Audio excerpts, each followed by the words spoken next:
Bonsoir à tous et bienvenue à votre rendez-vous de 19h sur la télévision du Burkina.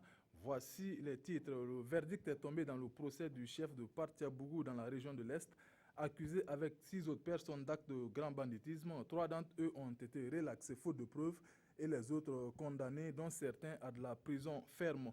Et puis le sang, ce liquide vital, fait défaut surtout en cette période de pluie marquée par de nombreuses maladies.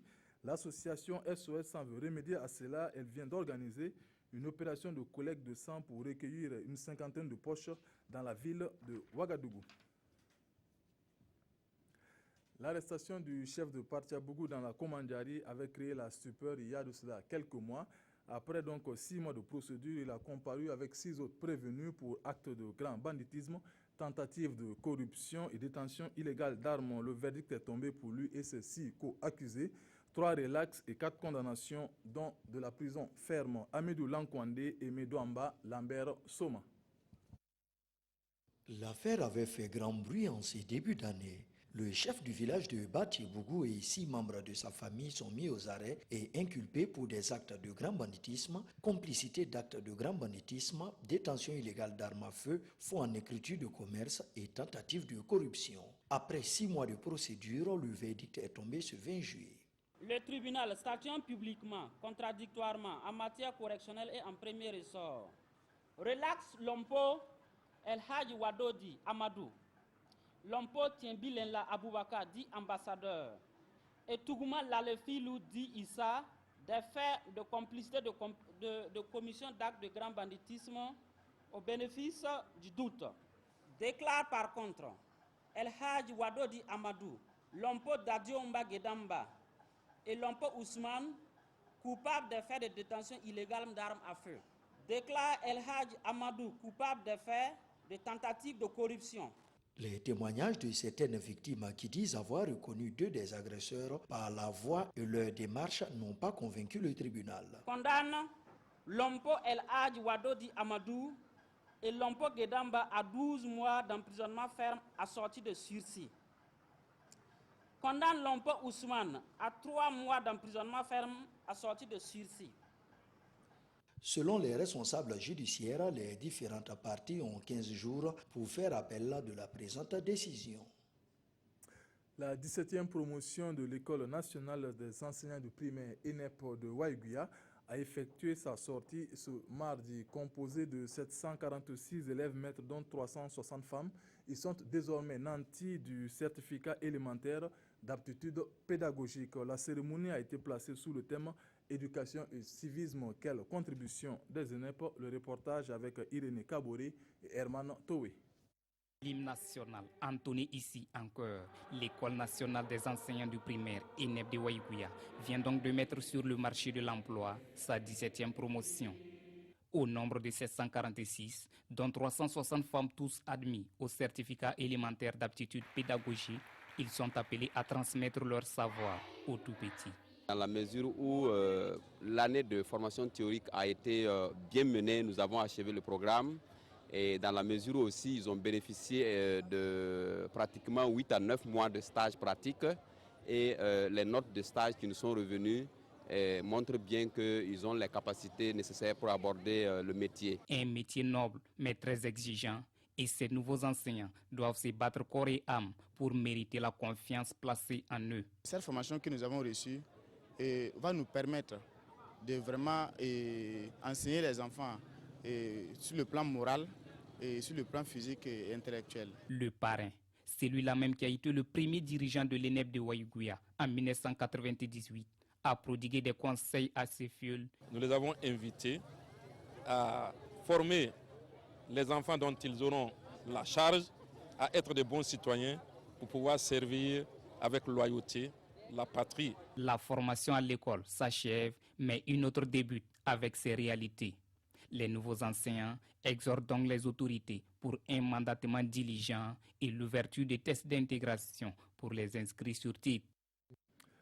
Franchi le cap du baccalauréat, de nombreux élèves se posent des questions sur les métiers porteurs d'emploi. Et pour les aider dans ce processus, le Centre de recherche panafricain en management pour le développement, CERPAMAD, a organisé une conférence sur l'orientation dans les différentes filières de formation. David Bambara, Samira Toussana, Monkon Dabiri.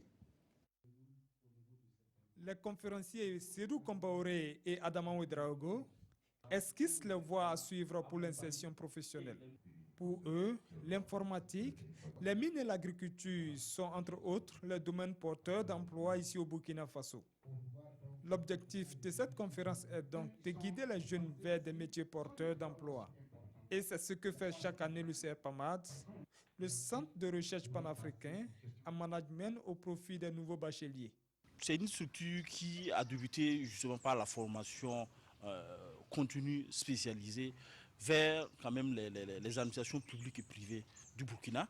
Et à la suite, justement, cette expertise panafricaine a voulu permettre à ce que les étudiants et les nouveaux bacheliers puissent bénéficier de cette expertise. Pour les responsables du CERPAMAD, une école entreprise spécialisée dans le domaine de la comptabilité, de la fiscalité des marchés publics et privés, des sciences juridiques et politiques, guider les jeunes dans leur formation, révèle une responsabilité qu'il faut prendre à cœur.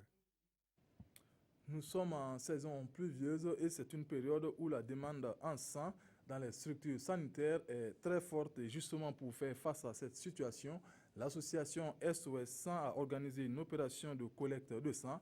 Objectif, recueillir une cinquantaine de poches pour la ville de Ouagadougou, dont les besoins journaliers aussi entre 250 et 300 poches de sang. Konsumo Koulibaly, Ibrahim Sanou, Monkon Dabiri. Donner son sang, c'est sauver des vies. Et les agents de la CAMEG l'ont bien compris. À l'appel de l'association SOS Sang, ils ont donc décidé de faire le geste qui sauve. Et le directeur général de l'institution est le premier à donner l'exemple. Pour nous, c'est un acte que nous disons qui doit être patriote, parce que chacun de nous aujourd'hui savent que on n'achète pas le sang. Donner du sang, c'est sauver une vie. On sait que nous sommes dans une période où le palu sévit beaucoup, et quand on parle de palu, on parle d'anémie. Ce sont 50 poches de sang qui sont attendues pour cette collecte. Un chiffre qui, selon le Centre national de transfusion sanguine, est loin de combler le besoin exprimé au plan national.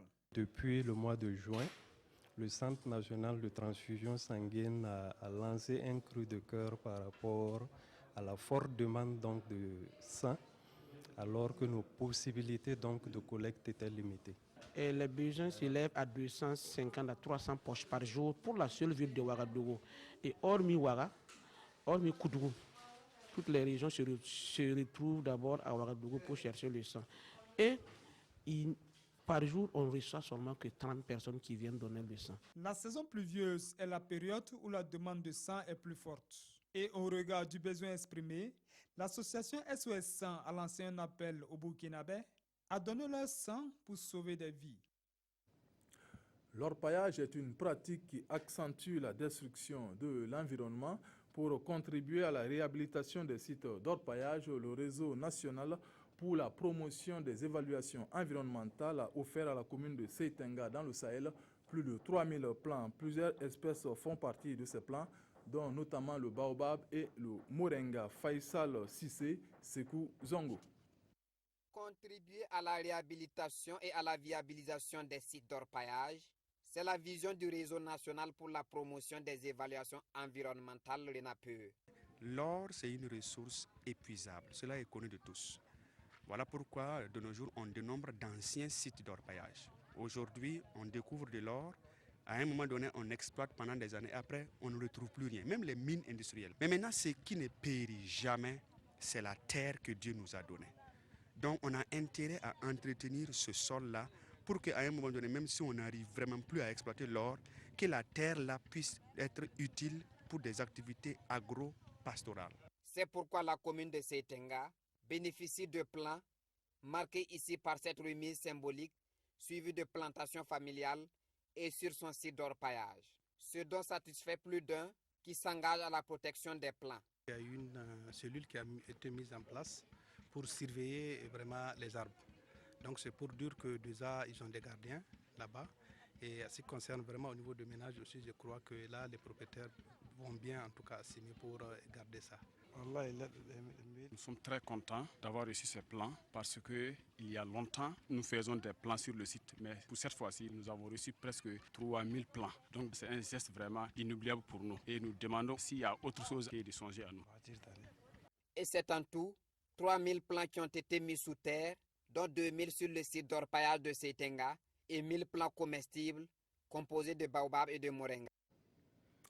La commune de Matiakwali vient de bénéficier d'une école primaire franco-arabe de 4 classes et de diverses autres infrastructures. Elle est l'œuvre d'un mécène pour renforcer le dispositif éducatif de la localité. L'école ouvrira ses portes dès la rentrée prochaine. Amidou Lankwande, Lambert Soma.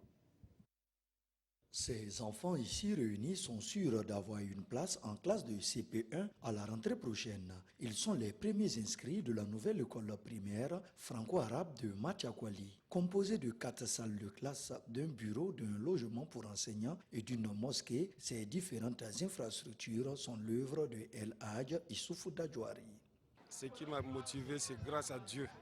J'ai demandé Dieu pour ça, que chaque année, que Dieu m'aide de construire une école.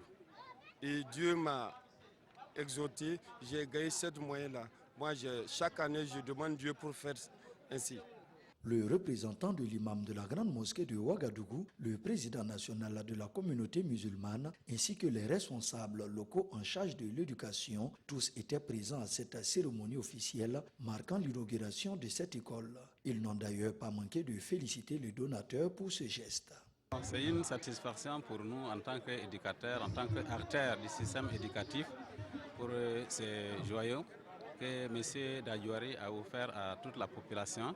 Et c'est un temps du savoir.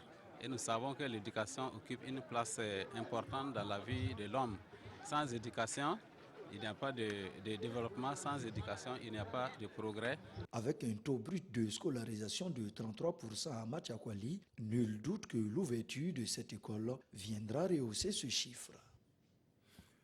C'est la fin de cette édition. L'info continue sous le coup de 20h avec Abouakar Sagnon. Je vous dis demain à la même heure. Bonsoir.